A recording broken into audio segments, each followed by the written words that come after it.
যারা যারা apply already করে দিয়েছেন ব্যাংকে টাকা ঢুকে যাবে। নমস্কার বন্ধুরা, অন্নপূর্ণা ভান্ডার প্রকল্পে এই মুহূর্তে মহিলাদের জন্য কিন্তু বিরাট বড় খুশির খবর। আজ আবারও কিন্তু ঘোষণা হয়ে গেল অন্নপূর্ণা ভান্ডার প্রকল্পে যাদের এখনো ব্যাংক অ্যাকাউন্টে টাকা ঢোকেনি, অথচ আপনি অনলাইন কিংবা অফলাইনের মাধ্যমে আবেদনপত্র জমা করেছেন কিন্তু ব্যাংক অ্যাকাউন্টে টাকা পাননি, তো তাদের টাকা কবে ঢুকবে সেই নিয়ে কিন্তু রাজ্য সরকারের পক্ষ থেকে আজ কিন্তু বিরাট বড় ঘোষণা করেছে। অর্থাৎ যারা এখনো পর্যন্ত অন্নপূর্ণা ভান্ডার প্রকল্পে 3,000 টাকা ব্যাংক অ্যাকাউন্টে পাননি তাদের তৃতীয় ধাপে ব্যাংক অ্যাকাউন্টে টাকা ঢুকবে। রাজ্য সরকারের পক্ষ থেকে ইতিমধ্যে তৃতীয় ধাপের ফাইনাল তারিখ কিন্তু ঘোষণা করে দিয়েছে।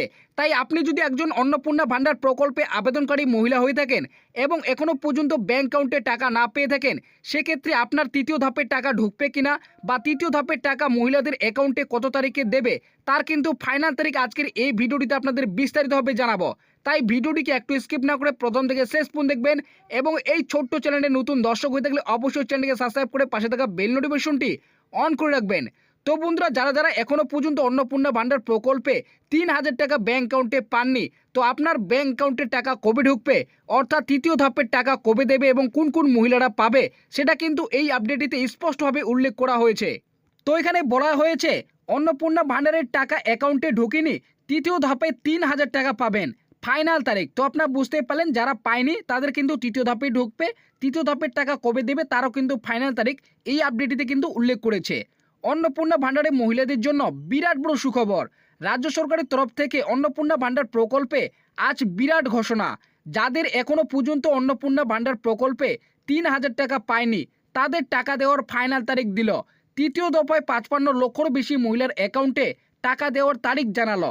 তো আপনারা বুঝতেই পারলেন, যারা এখনো পর্যন্ত ব্যাংক অ্যাকাউন্টে টাকা পাননি তাদের কিন্তু টাকা দেওয়ার তারিখ ঘোষণা করেছে। অর্থাৎ তৃতীয় ধাপে 55 লক্ষেরও বেশি মহিলারা কিন্তু টাকা দেওয়ার আজ ফাইনাল তারিখ দিয়েছে। পশ্চিমবঙ্গ সরকারের অন্যতম জনপ্রিয় সামাজিক সুরক্ষা প্রকল্প হলো অন্নপূর্ণা ভান্ডার। রাজ্যের মা বোনেদের আর্থিকভাবে স্বাবলম্বী গড়ে তুলতেই এই প্রকল্পের অবদান অনস্বীকার্য। ইতিমধ্যে প্রথম ও দ্বিতীয় দফার 3,000 টাকা উপভোক্তাদের অ্যাকাউন্টে পৌঁছে গিয়েছে। এবার সকলের নজর তৃতীয় দফার 3,000 টাকা কবে দেবে এবং কোন কোন মহিলারা তৃতীয় দফায় টাকা পাবে। তো আপনারা বুঝতেই পারলেন, অন্নপূর্ণা ভান্ডার প্রকল্পে প্রথম এবং দ্বিতীয় দফার 3,000 টাকা কিন্তু ইতিমধ্যেই মহিলাদের অ্যাকাউন্টে দেওয়া হয়েছে। এখন কিন্তু সবাই অপেক্ষা করছে তৃতীয় দফার টাকা মহিলাদের অ্যাকাউন্টে কবে দেবে এবং কোন কোন মহিলারা এই তৃতীয় দফায় 3,000 টাকা করে ব্যাংক অ্যাকাউন্টে পাবে। তো কোন কোন মহিলারা পাবে এবং কত তারিখে দেবে সেটা কিন্তু নিচে উল্লেখ করা হয়েছে। সরকারি তথ্য অনুযায়ী ইতিমধ্যে রাজ্যের প্রায় 50 লক্ষেরও বেশি মা বোনেদের অ্যাকাউন্টে অন্নপূর্ণা যোজনা 3,000 টাকা দেওয়া হয়েছে।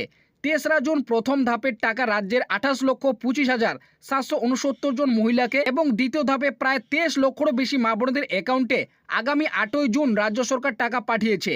ডিবিটি অর্থাৎ ডাইরেক্ট বেনিফিট ট্রান্সফারের মাধ্যমে এই অন্নপূর্ণা যোজনার টাকা মহিলাদের অ্যাকাউন্টে সরাসরি ট্রান্সফার করা হয়েছে। 50 লক্ষেরও বেশি মা বোনেদের অ্যাকাউন্টে টাকা ইতিমধ্যে পৌঁছে গিয়েছে। তো আপনারা প্রত্যেকেই জানেন, প্রথম দফায় 28,25,769 জন মহিলাকে এবং দ্বিতীয় দফায় কিন্তু 23 লক্ষেরও বেশি মা বোনেদের অ্যাকাউন্টে ইতিমধ্যেই অন্নপূর্ণা যোজনার যে 3,000 টাকা সেই 3,000 টাকা দেওয়া হয়েছে। অর্থাৎ প্রথম এবং দ্বিতীয় দফায় মিলে প্রায় 50 লক্ষেরও বেশি মা বোনেরা কিন্তু ইতিমধ্যে অ্যাকাউন্টে অন্নপূর্ণা যোজনার যে 3,000 টাকা সেই 3,000 টাকা কিন্তু পেয়ে গিয়েছে। নবান্ন এবং সংশ্লিষ্ট দপ্তরের সূত্রের খবর অনুযায়ী তৃতীয় দফার টাকা দেওয়ার প্রস্তুতি জোর কদমে চলছে। সাধারণত সরকারের আর্থিক বছরের বাজেটে এবং প্রশাসনিক প্রক্রিয়া উপর ভিত্তি করেই এই টাকা ধাপে ধাপে ছাড়া হবে এবং রাজ্যের মুখ্যমন্ত্রী শুভেন্দু অধিকারী ঘোষণা অনুযায়ী অন্নপূর্ণা ভান্ডার প্রকল্পে 3,000 টাকা মহিলাদের ব্যাংক অ্যাকাউন্টে 7 দিন অন্তর অন্তর নতুন আবেদনকারীদের অ্যাকাউন্টে ক্রেডিট করা হবে। তো আপনারা বুঝতেই পারেন, রাজ্যের মুখ্যমন্ত্রী কিন্তু আগেই ঘোষণা করে দিয়েছিলেন যে 7 দিন অন্তর অন্তর নতুন আবেদনকারী মহিলাদের ব্যাংক অ্যাকাউন্টে কিন্তু অন্নপূর্ণা ভান্ডার প্রকল্পের যে 3,000 টাকা সেই 3,000 টাকা কিন্তু আবেদনকারীদের অ্যাকাউন্টে ট্রান্সফার করা হবে। তাই ইতিমধ্যে তৃতীয় দফায় টাকা দেওয়ার যে প্রস্তুতি সেই প্রস্তুতি কিন্তু রাজ্য সরকারের পক্ষ থেকে জোর কদমে চলছে। তো কবে ঢুকবে তৃতীয় দফার টাকা সেটা কিন্তু এখানে উল্লেখ করেছে।